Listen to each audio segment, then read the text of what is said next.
Morning morning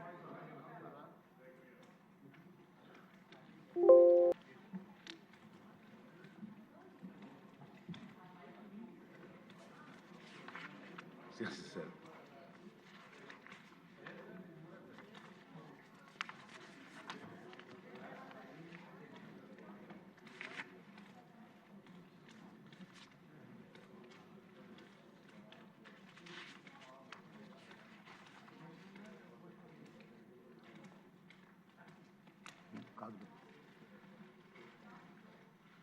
okay అండి.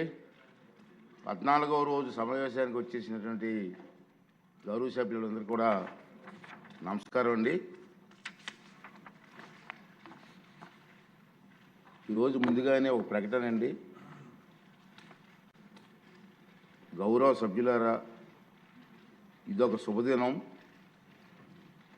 భారతీయ సంతతికి చెందినటువంటి అభిగామి సునీత విలియమ్స్ గారు ఈ తెల్లవారుజామున భూమిపైకి సురక్షితంగా తిరిగి వచ్చారు. సహా ఆమెగామి యారీ యూజిన్ విల్మోర్తో కలిసి అంతర్జాతీయ అంతరిక్ష కేంద్రానికి గత జూన్లో చేరుకున్న సంగతి మనకు తెలుసు. సునీత విలియమ్స్ గారు అంతరిక్షంలో 286 రోజులు సుదీర్ఘ కాలం గడిపారు. సునీత విలియమ్స్ గారు ఇది 3వ అంతరిక్ష యాత్ర. ఆమె మొత్తం 608 రోజులు అంతరిక్షంలోనే గడిపిన సంగతి మీ అందరికీ తెలుసు. ఈ వ్యోమగాముల జీవనయానం యావత్తు మానవాళికి స్ఫూర్తిదాయకం.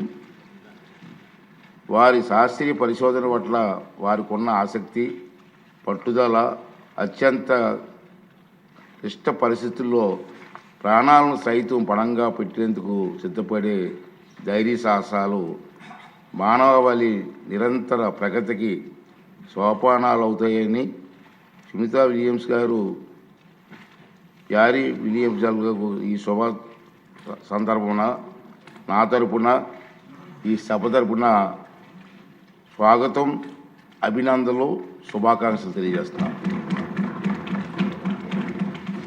ఇప్పుడు క్వశ్చన్ ఎవరండి? ఫస్ట్ క్వశ్చన్,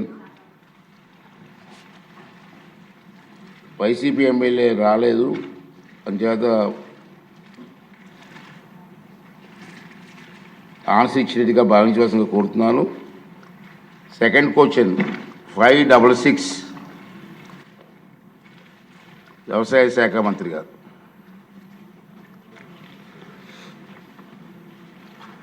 అధ్యక్ష, ఏ ప్రశ్నకు సమాధానం? అన్ని సౌకర్యాలను కల్పించిన మొత్తం 340 సంచార వాహనాలను టాటా మోటార్స్ లిమిటెడ్కి చెందిన వాటిని 2 దశల్లో కొనుగోలు చేయడమైంది. బి ప్రశ్నకు సమాధానం పరికరాల ఖర్చులు, వాహన కొనుగోలు వ్యయం మరియు ఫ్యాబ్రికేషన్ ఖర్చుల్లో చేర్చబడినవి. ఇందులో వెటర్నరీ డయాగ్నాస్టిక్స్ కిట్లు, వైద్య సామగ్రి మరియు పెద్ద జంతువుల కోసం హైడ్రాలిక్ లిఫ్ట్ సౌకర్యాలు ఉన్నాయి. పరికరాల సేకరణకు ప్రత్యేక నెలవారీ ఖర్చు లేదు, ఎందుకనగా ఖర్చును ప్రారంభ కొనుగోలు మరియు ఫ్యాబ్రికేషన్లో చేర్చడమైంది. సి ప్రశ్నకు సమాధానం ఆపరేషన్స్ అండ్ నిర్వహణ O&M ఈటరింగ్ ద్వారా measures and EMRI green health సర్వీసులు అప్పచెప్పడమైంది. ఆపరేషన్ అండ్ నిర్వహణకు మే 2022 నుండి చెల్లించవలసిన మొత్తం 148.07 కోట్లు, మే 2024 వరకు చెల్లించిన మొత్తం 110.07 కోట్లు, చెల్లించవలసిన బకాయిలు 38 కోట్లు. MAVC సేవలు నిర్వహించడానికి 1962 కాల్ సెంటర్ 20 సీట్ల సామర్థ్యంతో 24/7 నిర్వహించబడుతుంది. ప్రతి MAVC సిబ్బందిని అనగా ఒక పశు వైద్యుడు, ఒక పారావెట్, మరియు ఒక డ్రైవర్ కమ్ అటెండర్ మరియు మందులు, డయాగ్నోస్టిక్ కిట్లు మరియు నిర్వహణ సహాయంతో కూడి ఉంటుంది. ఈ ప్రశ్నకు సమాధానం పారదర్శకత. ఈ టెండరింగ్ ప్రక్రియ ద్వారా టాటా మోటార్స్ లిమిటెడ్ను ఎంపిక చేయడమైంది. సాంకేతికత ప్రమాణాలు, వ్యయ పోటీ తత్వం, L1 బిడ్డర్ మరియు MAVC ఆవశ్యకతల పాటింపు ఆధారంగా ఎంపిక చేయడమైనది. MVU మరియు కాల్ సెంటర్ ఆపరేషన్స్ అండ్ నిర్వహణ కోసం measures and EMRI green health సర్వీసులను టెక్నికల్ మరియు ఆర్థిక మూల్యాంకనం జరిపి ఈ టెండర్స్ ఆధారంగా ఎంపిక చేయడమైంది. కాల్ సెంటర్ నిర్వహించడానికి మందులు సరఫరా, వాహన నిర్వహణ మరియు సిబ్బంది విషయంలో ఏజెన్సీ పూర్తిగా బాధ్యత వహించబడుతుంది. రవికుమార్ గారు. అధ్యక్ష, ధన్యవాదాలు అధ్యక్ష. ఈ రాష్ట్రంలో 340 మొబైల్ వెటర్నరీ వెహికల్స్ తీసుకున్నామని చెప్పారు అధ్యక్ష. అయితే ఇందులో అధ్యక్ష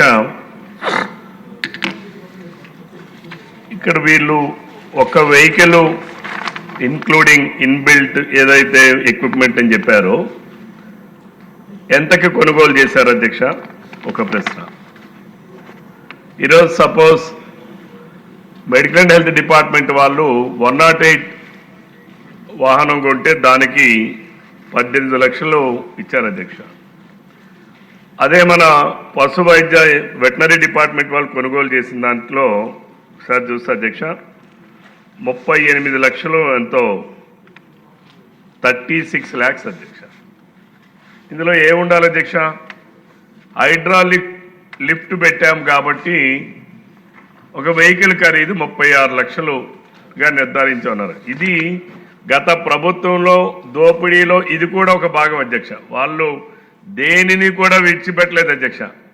పశుగ్రాసాన్ని విడిచిపెట్టలా, పశువులు విడిచిపెట్టలా. ఆ దోపిడీలో భాగంగా అధ్యక్ష ఇది కూడా 36 లక్షల రూపాయలు ఒక వెహికల్ పర్చేజ్ చేయడానికి ఎందుకయింది? ఈ రోజుకి మీరు శాస్త్రీయంగా మనం మాట్లాడితే ఫీల్డ్లోకి వెళ్ళి చూస్తే అధ్యక్ష 80% వెహికల్స్లో ఏదైతే లిఫ్ట్ అన్నారో అది పనిచేయట్లేదు అధ్యక్ష. లిఫ్ట్ ఎందుకు పెట్టారు అధ్యక్ష?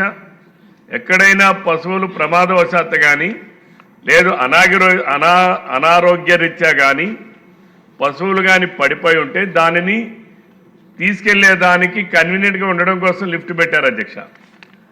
ఈరోజు 80% వెహికల్స్లో లిఫ్టులు ఏవీ పనిచేయట్లేదు అధ్యక్ష. అలానే అధ్యక్ష ఈరోజు మనం చూస్తే ఇంతవరకు ఆ మొబైల్ వ్యాన్స్ ద్వారా ఎన్ని చికిత్సలు చేశారు అధ్యక్ష? అలాగే రిఫరల్ హాస్పిటల్స్కి ఇక్కడ మన రాష్ట్రంలో నాకు తెలిసి ఎక్కడా కూడా 24/7 పశువుల హాస్పిటల్ లేవు అధ్యక్ష. ఎక్కడా కూడా లేవు అధ్యక్ష 24/7. ఈరోజు అంబులెన్స్లో వెళ్ళినటువంటి పశువుల్ని తీసుకెళ్ళడానికి 24/7 పశువుల హాస్పిటల్ లేనప్పుడు ఏ రకంగా ఎన్ని రిఫరల్ చేశారు, ఎక్కడికి రిఫర్ చేశారు?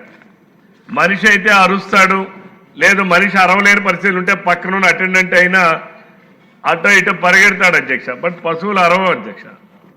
ఎవరికి చెప్పాలి వాటి బాధని?